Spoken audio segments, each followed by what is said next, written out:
Amacheni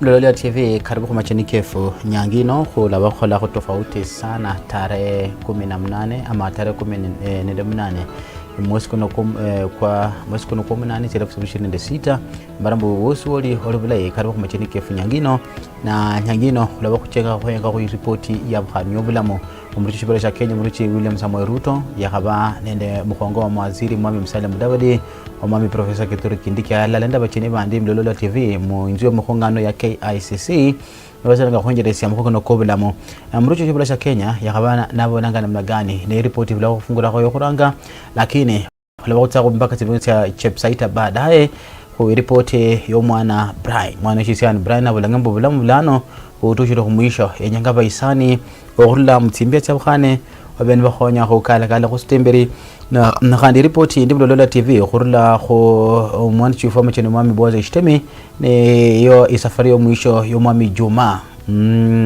khurula timbika chalbino mwasi bukwe bakabana ko bungwa inyanga ino sabana kama Mwami Benjamin Andanje karibu so khulolanga Londerera TV imoni yomlea.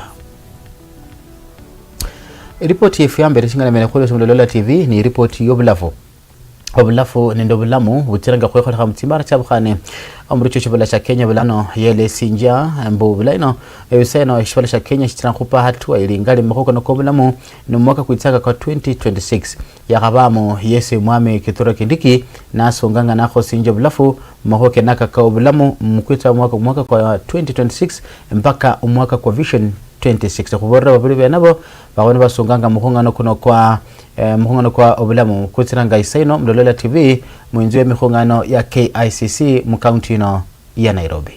1.3 Kenyans covered with a medical insurance cover. This is phenomenal. We are looking at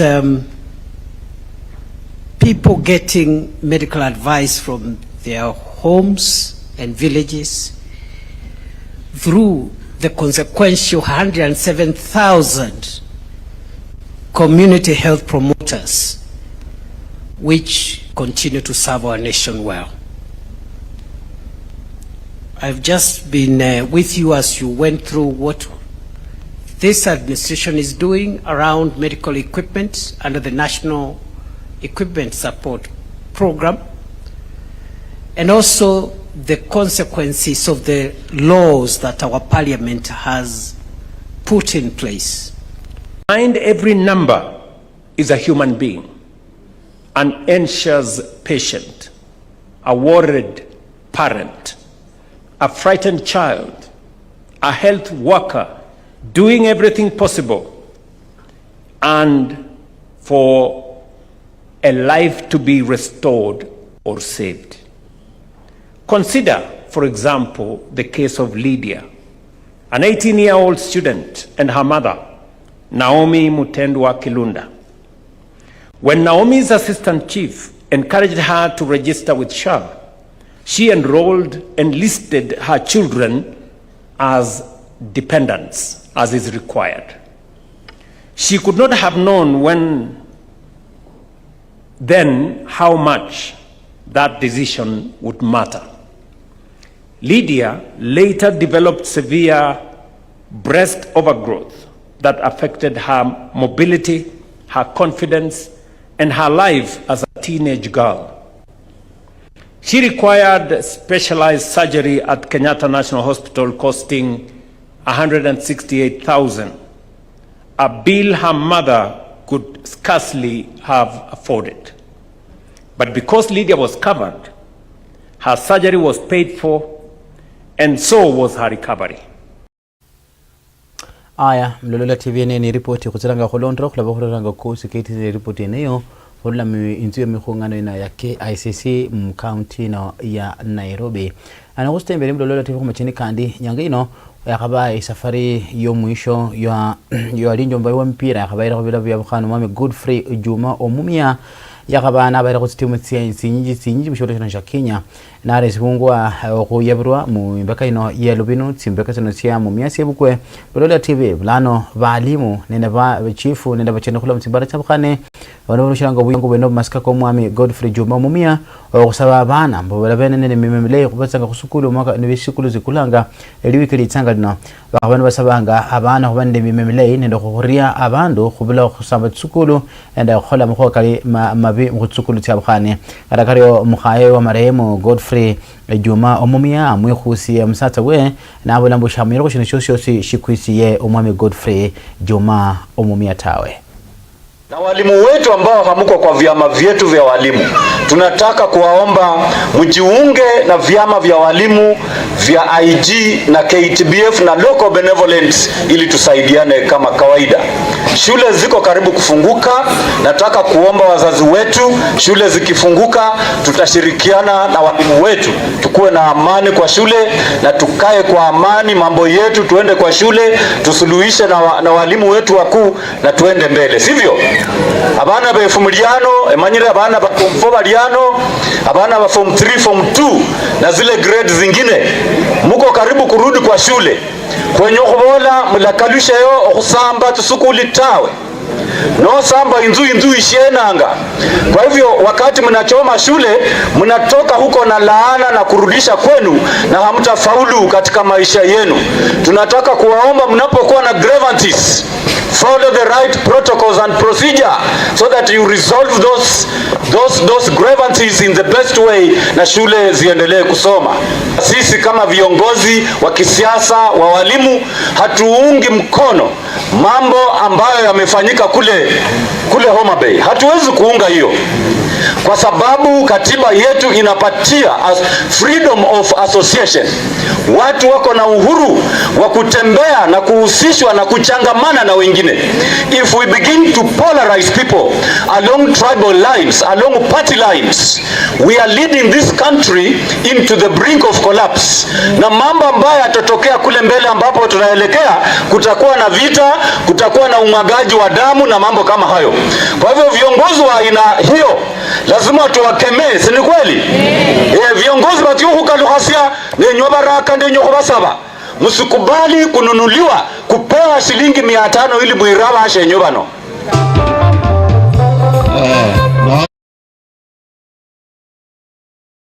Ambao wako hapa, kama mtoto wako atashiriki kwenye michezo, isikuwe ni sababu ya wewe kusema asicheze kulwa msala performata.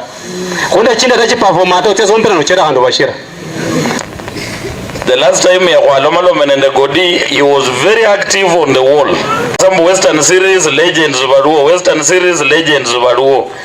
Na Godili atoka natia na chenda nebari bukura na kaloka na kubora bwana kuigarasi legends kutkazia ko kufesa lihwa libi ni mwelewana.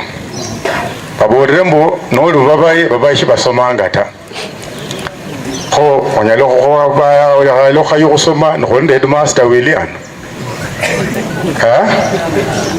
Kunende principal zak takayo bebo jinga humhono principal nyuma manya principal kwe nomba muule la hosi ne principal my friend he was given powers.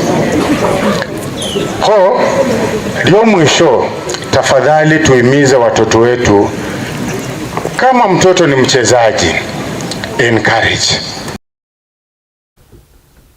Londerera TV isafari yumwisho mwami Godfrey Juma Omumia alinjo mbayo ripoti khandi yakhabane khuranga mwa chief omcheni omwami Boaz Shtimi nale mu county no ya Kakamega mu miasi yebukwe na nokustembe Londerera TV nabo viongozi ba dini ya Islamu khula mutibara cha Londerera TV bulano benyanga mbo bana siasa babeni batutu yanga bako kabako bola ndo kunyaka na karekare masika enda kata mutiaru sinde muti mama mako manje ko ben ka ko skubara ko bachenda ko mutimbara chabkhane ne batsenga khoengere sia kada khonye rakina mama mutimbara chabkhane mutingongo chabkhane Londerera TV bana siasa benaba bakaba benyungo ben babolanga mako kalimalai o teresia te family chabkhane enda khorera mlembe mutingongo chabkhane ripoti yeneo kunyolanga Amacheni Kefu Nyangino kwa Londerera TV imoni yomlea requires collective effort. Muslim institutions will deploy their energies solely in the strategic coalitions with partners across both religious networks and civil society organizations. We are fully ready to work with all progressive forces to ensure this initiative succeeds. An urgent appeal to all political actors: protect the initiative. As we step into this historic process, the Supreme Council of Kenya Muslims issues a direct and solemn appeal to all political actors across Kenya, both in their personal capacities and through their various political party affiliations. We urge our leaders to forge together in unity and resist the temptations to politicize this process. The Beyond 20 initiative is not just a government project. It is our potential opportunity to resolve these inequalities once and for all.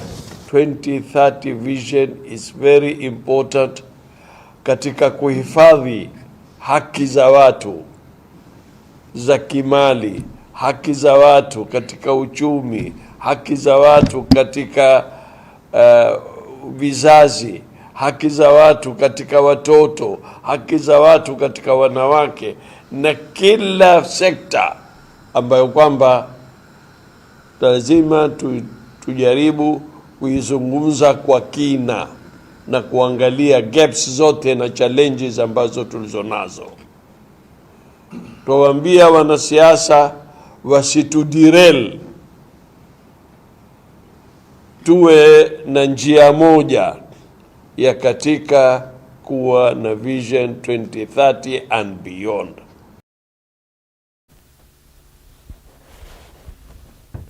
na kwa mukanda ko gusoma bitabo bya buhane ndo gutsira khosia mikabo cha buhane cha kiwimbi blano ya gatsira khosia itochi mho ka buhane kalimo mikabo khola mu imbara cha buhane na blano go mukando keno ko kubulanga boku la Vision 2030 me miaka chitsanga chilo mukando keno ko kiwimbi kurobe ko khosia mikabo minja kare wa bana hore mutaalamu nenda bataalamu khola ko imko shikonyesha kiwimbi shibasunga nenda Amacheni Kefu Nyangaino to be a place where we stimulate the love of mathematics in this country.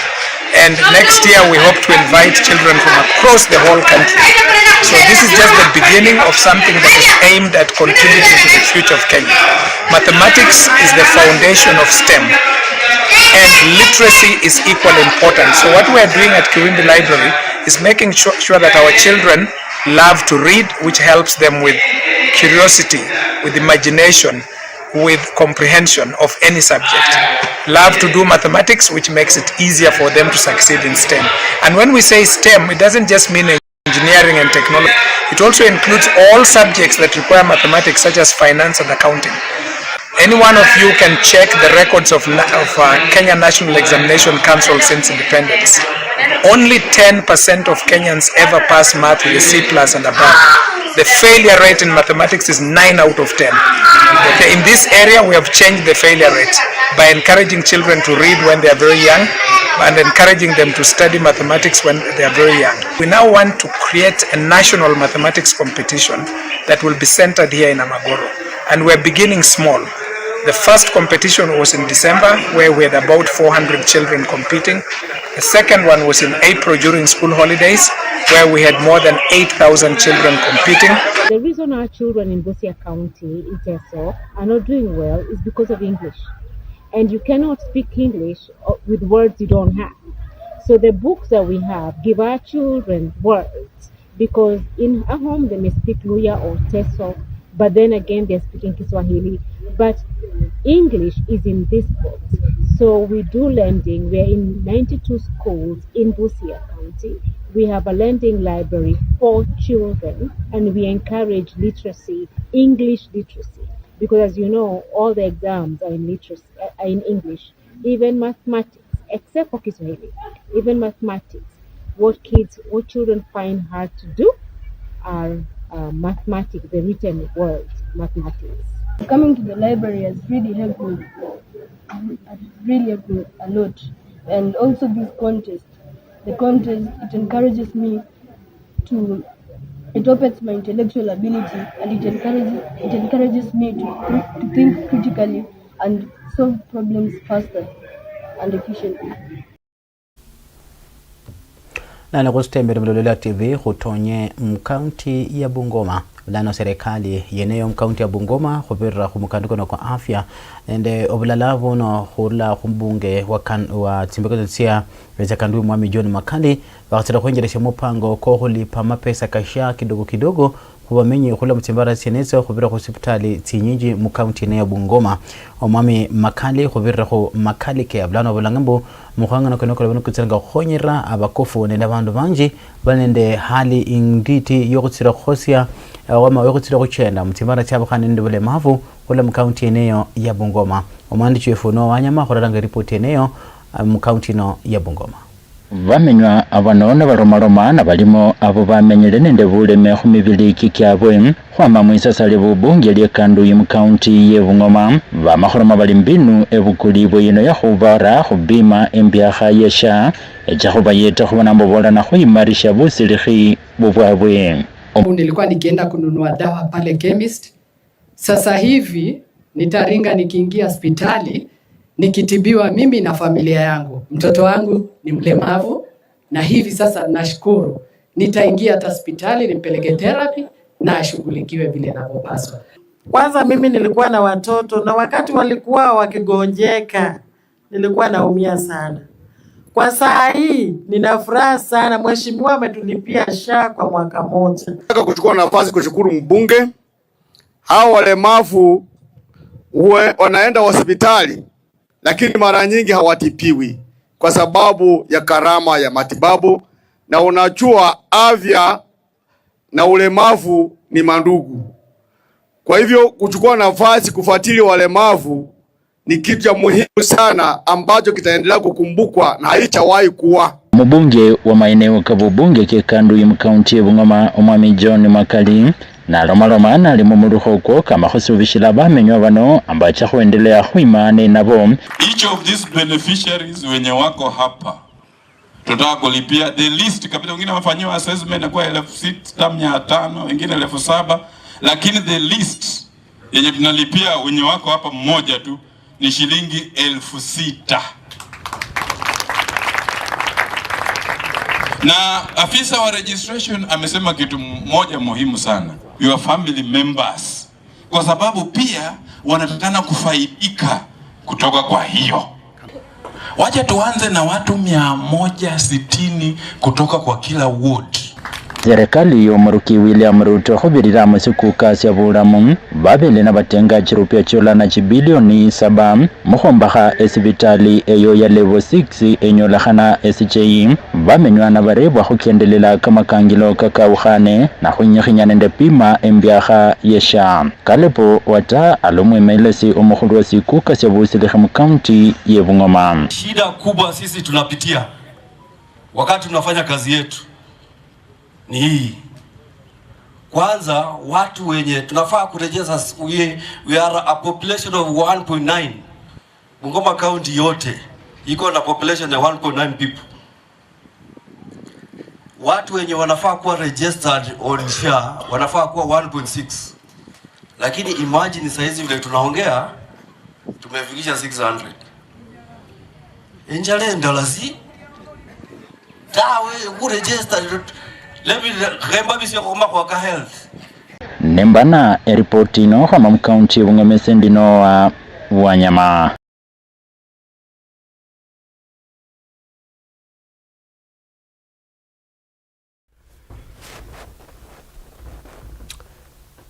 Aya Londerera TV lano khurule mkaunti eneyo ya Bungoma makokonoka obusirishi obulamo kutonye ulano mkaunti ya Nairobi wa KICC mukhalamo mkhungono kono kwa obulamu kwa KICC kula bano kutsiranga isaino na khulende sipiche za moja kwa moja khurula simbaka sinisa mkaunti ya Nairobi khulisha kho boli wewe bolanga namna gani kwa mkani Londerera TV imoni yomlea takriban wa shilingi 215 kwa lita. Kwa mwezi tulikuwa tunatumia takriban 800,000 mpaka 1 million kwa mafuta peke yake, mgonjwa aende Mombasa na kurudi. Kwetu ilikuwa ni jambo zito sana, lakini twashukuru kwamba katika zile CT scan 4 zilikuja Kenya mwanzo chini ya mpango wa NESP, Lamu County iliweza kupewa CT scan moja, na si CT scan peke yake, Your Excellency. CT scan ya zamani ilikuwa ni ya 60 slice, ya slice 60 katika ile uwezo wake wa kufanya ule uchunguzi ama ile diagnostic power yake. Hii tulioletewa ni 128 slice, iko na uwezo mara 2 wa ile CT scan iliyokuwepo, kumaanisha sasa tuna ile detection rate, hata wagonjwa ambao walikuwa na kansa hazionekani, kupitia CT scan hii tunaweza kuona. Your Excellency, ile mpango wa theater equipment, kwa bahati sisi kupitia mstahiki Governor Isa Timami alijitahidi tukafanya wenyewe ile theater na tukaweka equipment za urology, za laparoscopic surgery, endoscopy, colonoscopy kupitia mfuko wetu wa county. Lakini nataka niseme hivi Excellency, sisi kuna procedure moja ambayo ni unique sana tunaifanya hapa. Kule Mombasa ni private hospitals zinafanya. Nafikiri Coast General itakuwa imeweka sahihi ile kifaa, nayo ni ya kubomoa mawe kwenye figo. Ugonjwa huu uko sana hapa Lamu, ugonjwa wa mawe, kidney stones. Na pale zamani ilikuwa mgonjwa lazima aende Mombasa, pengine atumie 500,000 hadi 700,000 kufanyiwa procedure hii. Sisi hapa Lamu tukaanza kuifanya, na kupitia mpango wa SHA inalipa hospitali yetu 150,000 per procedure. Kwa hiyo mgonjwa ambaye ana SHA halipi hata shilingi kwa procedure hii, ambayo pale mbeleni ilikuwa lazima aende paka Mombasa kufanyiwa procedure hii. Mbali na procedure zingine za tezi dume, prostate, zile TURP, zile za laparoscopic ambazo pale mbeleni ulikuwa huwezi kufikiria kama Lamu inaweza kuwa na vitu hizi. Nataka nimalizie na hivi Excellency, nisichukue muda mrefu. Sisi tulikuwa na shida hapa tukienda Mombasa kujaza mitungi ya oxygen. Nakumbuka Mheshimiwa Duale alivyokuwa waziri wa defense, wakati mmoja barabara ya Gamba ilikatika, na nataka nikushukuru sana Excellency ulivyokuja Lamu nikakushtakia, ukapiga simu pale pale hicho kipande cha Gamba kimalizwe, na kimemalizwa. Lakini pale nyuma barabara iliweza kusombwa na maji, ikabidi Mheshimiwa Duale atoe ile manuari ya Kenya Navy ituletee sisi mitungi ya oxygen na madawa. Lakini tunavyozungumza sahihi, Lamu iko na mitambo 3 ya kutengeza oxygen, na kupitia hiyo tumeweza kuanzisha ICU ya kwanza ndani ya Lamu. Kutoka ile time Kenya ilipata uhuru, Lamu haijawahi kuwa na ICU. Sahihi Lamu iko na vitanda 6 za ICU. Kwa hiyo mimi nataka nishukuru sana Your Excellency ule ushirikiano ambao upo baina ya serikali yetu ya county na serikali yako ya kitaifa. Ni uhusiano ambao haumsaidii mwananchi peke yake, unasaidia kuimarisha sekta yetu ya afya. Hapo ndipo mimi mahali ambapo napenda sana mpango huu wa SHA. Kule kwa madispensary, kwa mara ya kwanza dispensary zetu zimeweza kulipwa 20 million mwaka huu wa kiserikali ulioisha. Pale mbeleni sisi tulikuwa tuna operate na budget ya 800,000 kila dispensary, lakini sasa kuna dispensary zinapata hadi 4,000,000. Iko moja ya kule Kiunga, ule mpaka wa Kenya na Somalia, iliweza kupata 8,000,000, na kupitia mpango wa FIF waliweza kununua vifaa za kupima damu ambazo unazipata kwa level 4. Ile mashini ya hematology, mashini ya kupima vipimo vya figo na damu, mpaka wagonjwa wa kutoka Somalia, Your Excellency, wanavuka kuja pale Kiunga kupewa huduma zile. Na malizia kwa kuchukua fursa hii kukualika, Mungu akipenda, wewe na Mheshimiwa Duale na Deputy President muje mtusaidie tufungue theater, operation theater ya Kiunga tarehe 17 Septemba mwaka huu. Shukrani Your Excellency. Asante sana. Asante sana Bwana Gavana. Tunakushukuru sana kwa maelezo uliotupatia kuhusu mambo ya Lamu. In our midst, we have people who represent our health workers in our midst. And Your Excellency, thank you for picking that up. It is not possible for us to deliver health. It doesn't matter how much money we have. It doesn't matter how much equipment we have. The people ultimately are the ones who deliver this service. And I think it is only right that we have a take from them where we are, where we were, and what they want us to do going forward. I don't know, Mercy, whether... Yes, thank you. They sat strategically next to me and carried the plan. So since I don't want them to strike outside my office, let's give them the space to ask their questions. Thank you so much, Your Excellency. Name, my brother, and... My name is Dr. Davji Bimji Atela, the National Secretary General for Doctors Union. And Mercy here is my member, and many others in the room today. Your Excellency, the book of the Bible, chapter 1, John chapter 1, verse 1 says that in the beginning there was Word, and the Word was with God, and the Word was God, and through the Word everything was made. So it is out of dialogue and conversations that reality and great things are done. So I want to thank you for this inaugural Health Summit that has brought us together, and that has been organized by the Ministry of Health with Mr. Fixer, the CS Health, and my predecessor, Dr. Omo Oluga, and the PS Modani. I also appreciate the governors for sitting here all night to have this conversation, because health is partly national and partly in the counties. I'm speaking here, Your Excellency, to first of all appreciate you that before we had CS Health on Aden Duale was a politician, coming to that particular office, we had a lot of demonstrations and a lot of strikes that were mostly being led by my predecessor, Dr. Omo Oluga. I think one of them was led for 100 days in 2017, before the 2017 election. And also, I know we've had a lot of engagement to make things work. To start, for every year, for intern doctors, intern nurses, intern clinical officers, and all the health worker interns to be posted, we had a record and a plan that in February and September we had to demonstrate. And we were very good at demonstrating, and we will demonstrate on the street to demand for the interns to be posted. After interns were posted, we had again to start demonstrating every 5 to 6 months for them to be paid. And it's a reality that is known by all the intern doctors from 2010, that we had some money called boom, that you go for internship knowing very well that you'll be paid after 6 months or when budget is passed. And the reality is what happened in the previous years. We used to have cases of interns who were working in the facilities and actually have to die by suicide because they could not survive the situations. But as I stand here today, based on Mr. Fixer Adendwale and my brother Oluga and the PS Mudoni in your government, I'm saying in your government because you're the one who appointed them. For the last 3 years, 2024, 2025, and 2026, we have had interns being posted without demonstrations.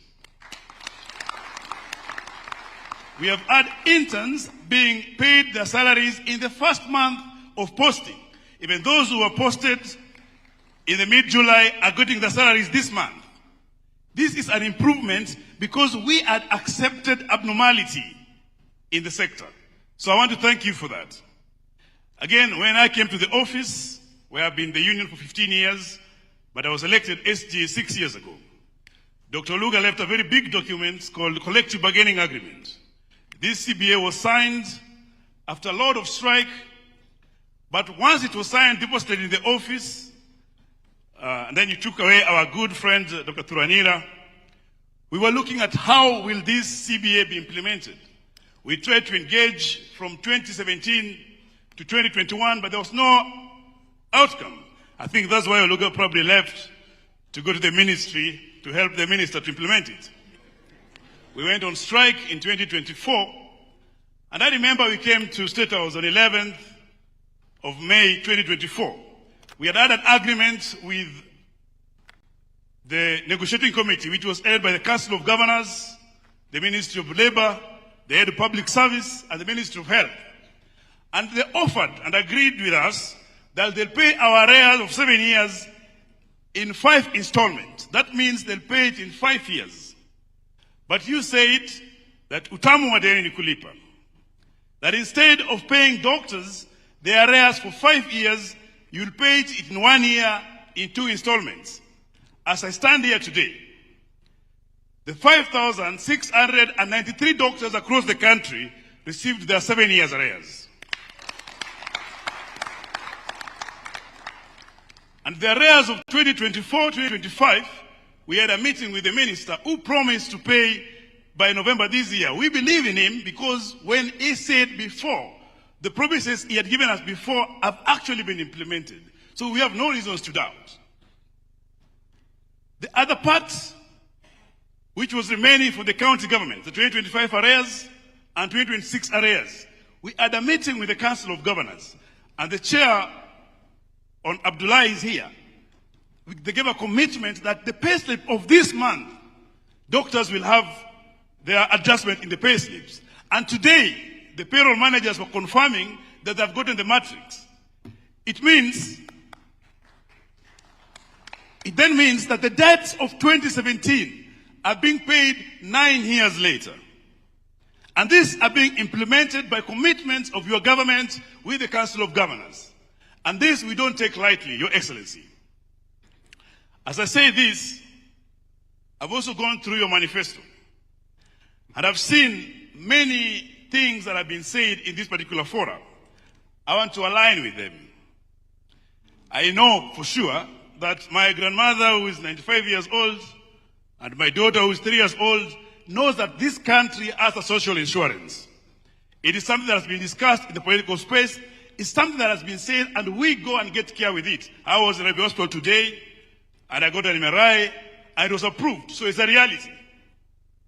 The issues of infrastructure, we know and we appreciate the level of hospitals that have been built by counties across the country, and the involvement of national government to create level 6 and the investment they are putting in place. We acknowledge and appreciate this. The issues of NEP and equipment that have been said, these are realities, and doctors see them in the hospital.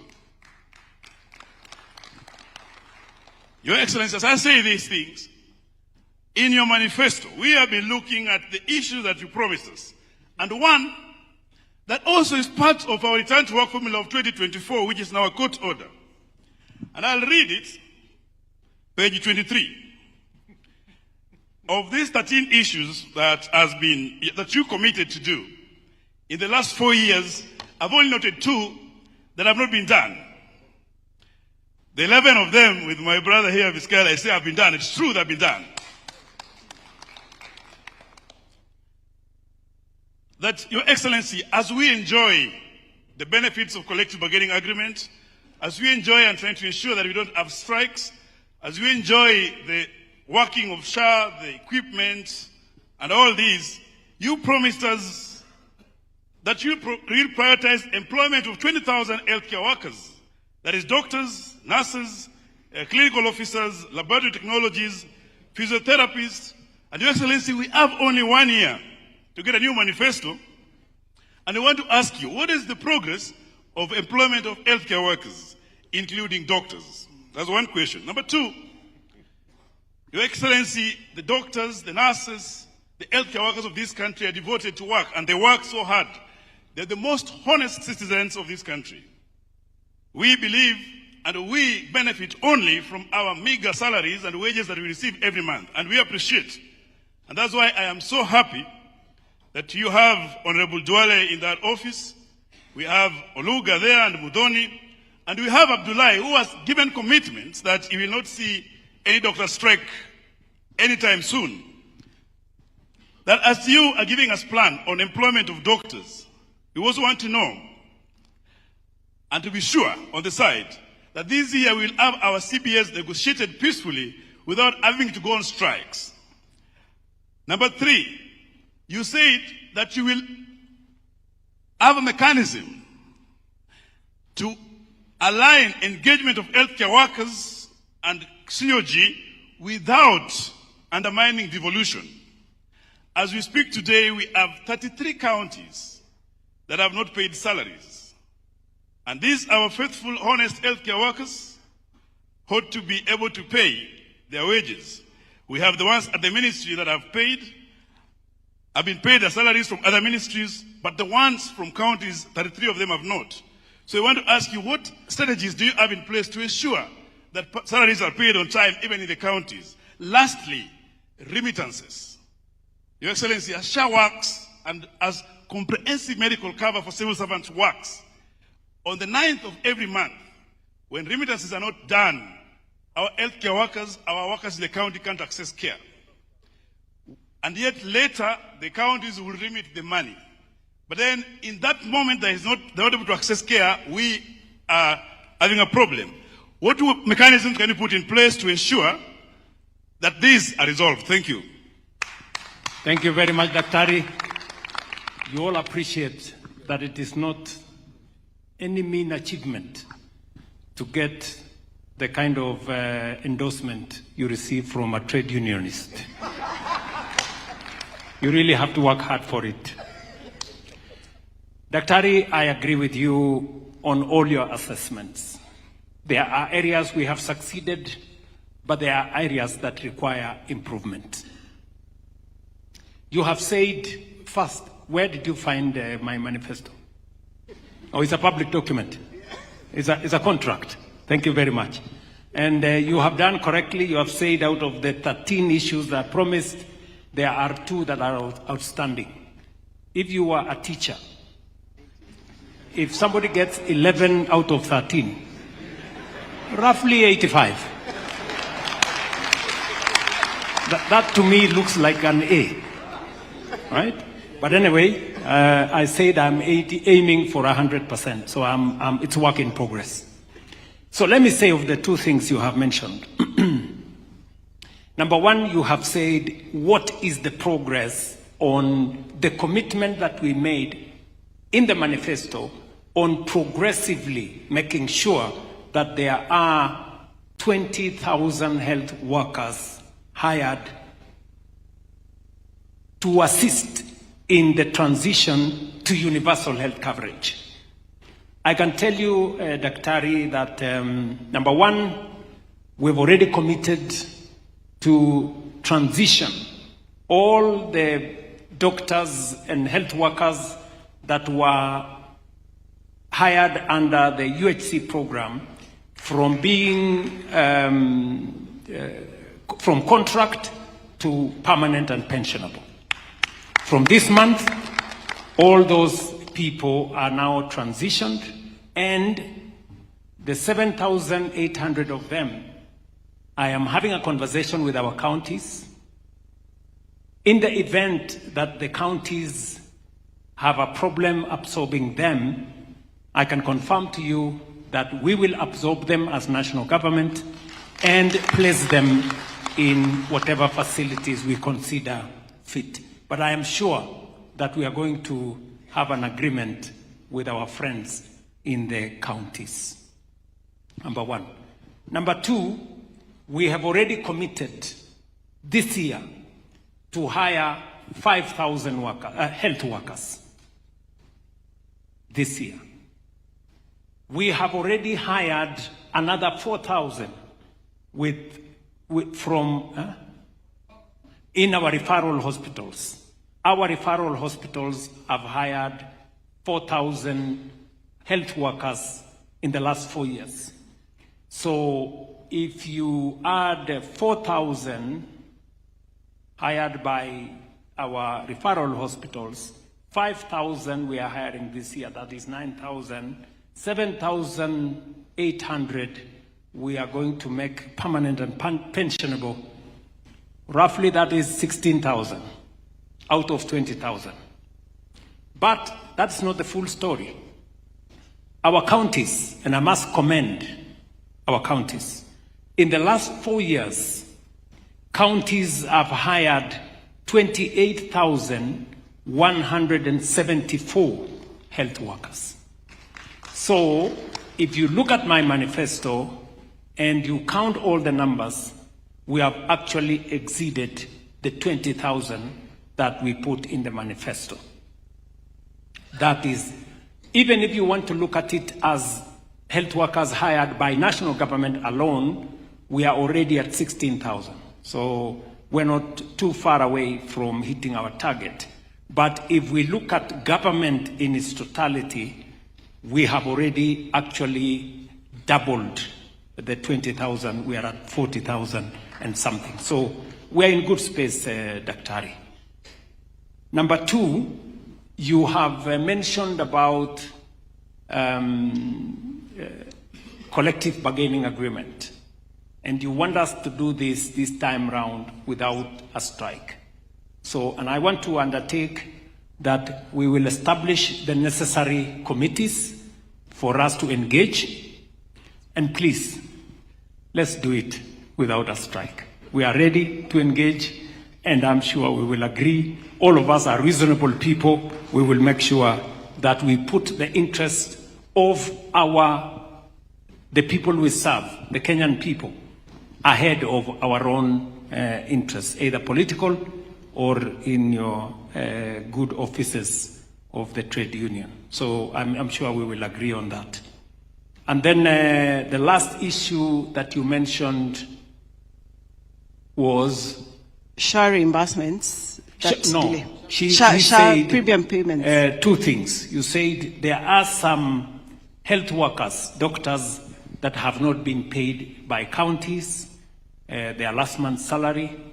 And I did undertake that we will have a better working and engagement with the counties to make sure that they deliver on their commitments and on their mandate. I have two things to tell you. The governor sitting in this auditorium will tell you that for the year 2025-2026, we did not cross over with any monies due to counties. We paid all the money. Number one. Number two, the money for July, the shareable revenue for July due to counties has already been paid. So we have no money outstanding on our part due to counties. I am sure our good counties are making arrangements on how they will pay those who have not paid. You've said there are some counties that have not paid salaries for these hardworking people. I am sure they are making arrangements, and if the chair of the council has something to say, he will have the opportunity to say it. But from the national government point of view, we have disbursed all monies due to our counties.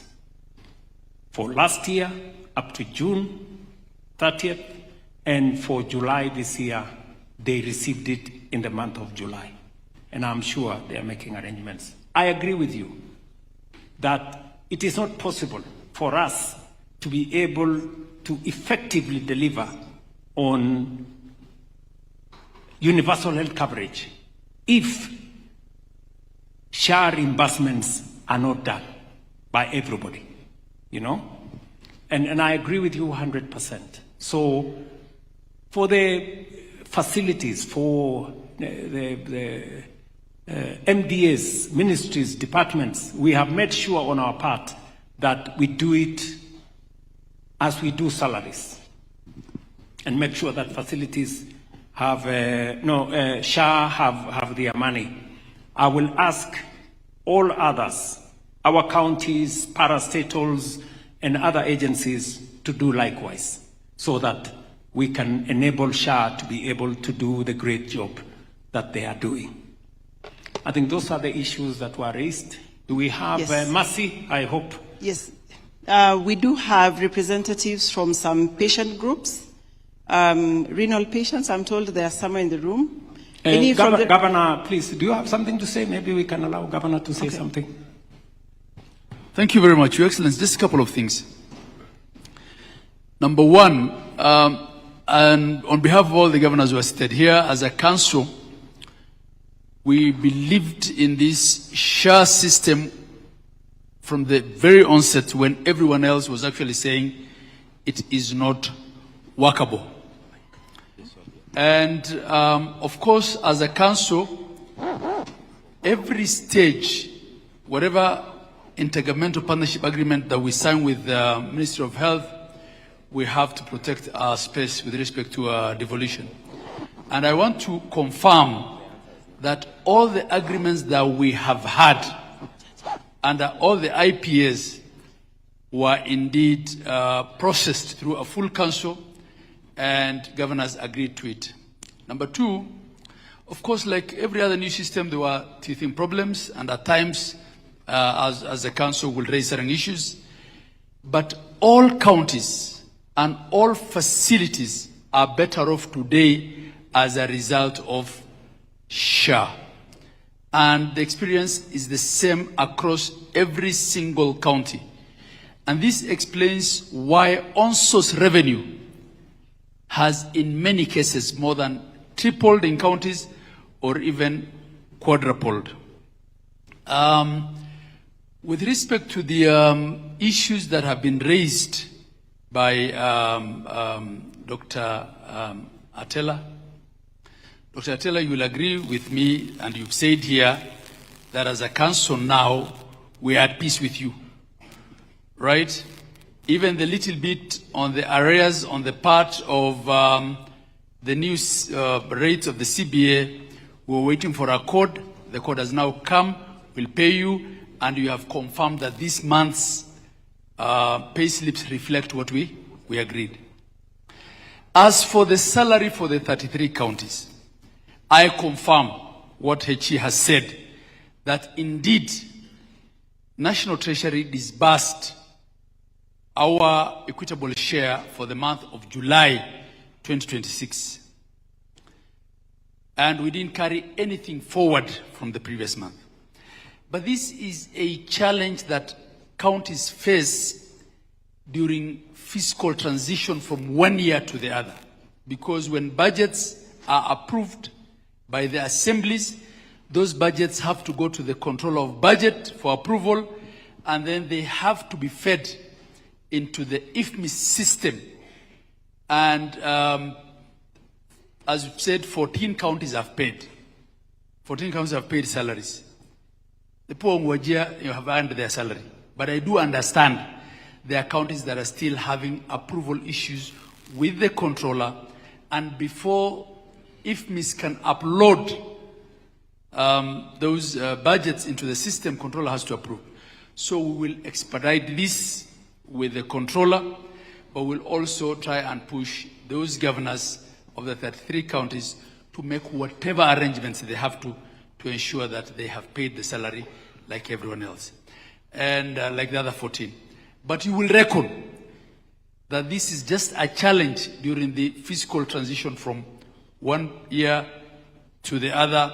We will see how best to manage this going forward. So, Your Excellency, when you stepped out, I did confirm on behalf of the Council of Governors that every county and every facility is better off today in ways that are phenomenal, and in revenue growth that is exponential, in service delivery that is unimaginable as a result of SHA. And Mercy would say, but at some point governors were raising issues about SHA. Yes, at times we will, right? Whenever there's an issue, and at times we can't resolve in the boardroom, as council leaders, we will shout. And the next day, we'll have the answers and we'll move forward. But I want to tell you, and I've been sitting here next to governors, each of us has a story to tell of how revenues have moved 3 times, 4 times, in some cases 5 times. You've had the DG from Lamu. So, and you know, the opposition leaders that are saying SHA doesn't work are those whose counties have registered the most. In fact, because of the health-seeking habits and the insurance uptake habits in various counties, those of us who've been saying it's working are the ones who are struggling to raise the registration. So why is it that an opposition leader would say SHA is not working, yet registration in his county is at 70%, 80%? This is a new system. There are things that we will change for the better. I have heard the answer that the CEO of SHA and His Excellency gave to the lady who was asking about those special products for people with those particular special needs. These are things that will improve along the way. But, Your Excellency, we want to confirm that SHA does indeed work, and we will do everything to ensure that it works better. And Dr. Atela, your matter of salaries, you know there are times when 4 months down the road we used to have issues. Now disbursement is there. We will get over these processing issues and ensure that those counties also do pay. We are looking also into the matter of the nurses. We have had meetings with them. We had made offers, and these are things that were entered into 9 years ago, which weren't implemented by the previous regimes, by the previous chairs of council. We are engaging. We are determined to give them a deal that's acceptable to them, but let's all be reasonable so that we can move this sector forward. I thank you, Your Excellency. Thank you very much, my good brother, Chair. Before I conclude, we have two people here who I want them to speak to us. Prepare yourself, the Chair of the Committee of Council of Governors, my good brother Abdul Swamad. You are actually the county #1 in the registration of SHA nationally. And we can confirm that 82% of the citizens of Mombasa are today registered in SHA. That is how universal health coverage looks like. But we have also the CEO of Mater Hospital. Mater Hospital is one of our largest facilities in Nairobi, and they have been a great partner in the delivery of service to citizens. I don't know whether the CEO of Mater is here or somebody, a representative right there. Okay? Please, Madam, I would like to give you the mic for you to tell us what is your experience and what do you think you can tell me to do better. Thank you, Your Excellency. I want to confirm that in Mater, we allied with the social health insurance reforms. The reforms are delivering, and we are seeing patients. It's working. The claim processes is working well for us. We have a very good partnership with the SHA. I think Dr. Mercy Mwangangi and your team, you have had meetings with our team in Mater, and we are very, very grateful for that partnership, that experience. I just want to declare to this group that I am a few weeks old as the CEO of Mater. I am new, nonetheless. I want